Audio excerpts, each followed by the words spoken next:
On se retrouve aujourd'hui au Château Beaubois, à 2 pas de Franquevaux et Galician, dans une région superbe des Costières de Nîmes, tout au sud des départements du Gard. Avec vous, Fanny et François Boyer.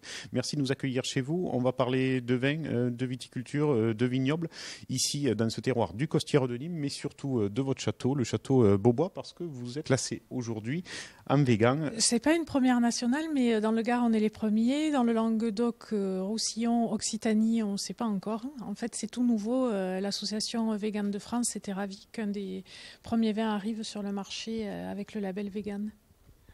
François, racontez-nous un petit peu ce domaine déjà pour commencer, que vous avez voulu 100% bio il y a pas loin d'une dizaine d'années maintenant, un domaine familial puisque ce sont 4 générations, vous êtes la 4e génération ici à exploiter ce vignoble du Château Beaubois. Voilà, on est la 4e génération, on a repris dans les années 2000 avec ma sœur. Fanny s'occupe de la partie commercialisation et vinification, moi la partie culture. Et ça fait une dizaine d'années qu'on est passé en bio et chaque année on essaie d'avoir une suite logique au niveau environnemental, qualitatif surtout, pour progresser et faire évoluer le domaine. Alors Fanny, parlez-nous déjà du vegan. Pour les gens qui ne savent pas ce que c'est, mes parents ont eu une Renault Mégane, mais ça n'a rien à voir, hein, c'est ça? Rien à voir. On peut classifier différemment. Il y a la partie végétarisme où là les gens peuvent consommer du poisson, du lait, enfin des légumes. Et ensuite il y a le végan où là ils excluent toute matière animale.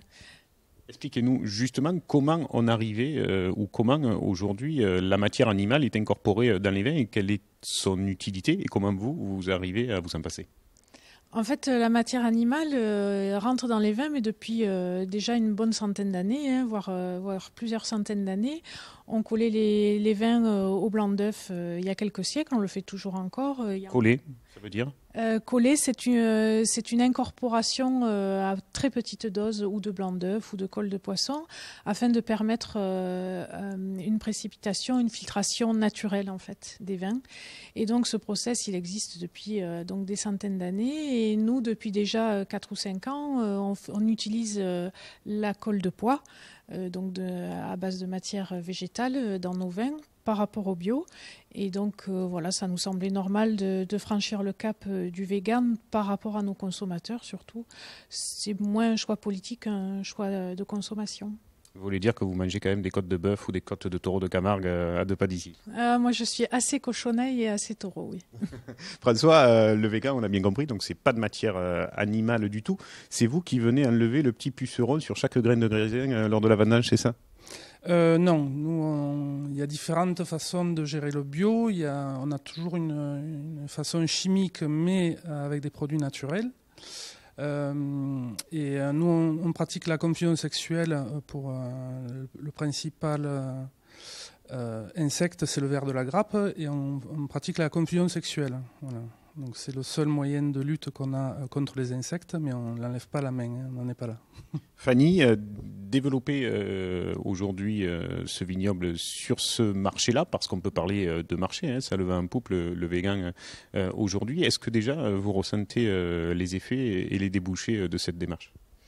Oui, alors depuis une semaine qu'on est labellisé, en fait, on a pas mal d'appels tous les jours. On est assez surpris du ressenti de la part du consommateur. Encore hier, j'avais un sommelier qui m'appelait pour avoir des précisions sur le vegan. Je pense que c'est surtout mal connu. Au début, on a toujours un peu peur. On se dit qu'est-ce qui se passe? Il y a des matières animales dans le vin. Non.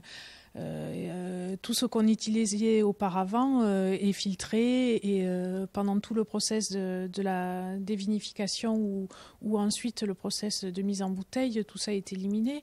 Mais il peut rester des traces, par exemple, des gens qui utilisent la caséine, on est obligé d'écrire sur les étiquettes est susceptible de contenir des traces de lait. Pour les gens justement qui sont allergiques, nous on est exempt de tout ça, on tient juste à le dire aux consommateurs. Ça ne veut pas dire qu'on travaille mal quand on utilise le blanc d'œuf ou la colle de poisson ou la caséine. Au contraire, c'est qu'on travaille bien, c'est qu'on veut proposer aux consommateurs des vins les plus stables possibles et c'est très bien pour le consommateur. Mais voilà, il y a aussi une méthode alternative qui est l'utilisation de colle végétale. Quelle est la suite ? Maintenant, démarche bio, donc on le disait il y a une dizaine d'années, une labellisation vegan en 2017. Quelle peut être, d'après vous, la prochaine étape ? La prochaine étape, ça peut être de la biodynamie. Dans une moindre mesure, on est en train de petit à petit, on franchit des étapes, on essaie de les faire bien et à fond, voilà, pour faire les choses, des choses vraies, voilà.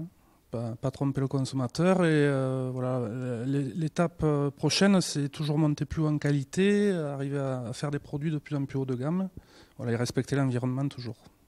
Ben voilà, c'était aujourd'hui le Végan en Costières de Nîmes. C'est le premier domaine concerné, donc en Occitanie. Hein. Ça va jusqu'à Tarbes, jusqu'aux portes de la Camargue. C'était ici au Château Beaubois, donc entre Saint-Gilles et Vauvert. Allez, pour faire court.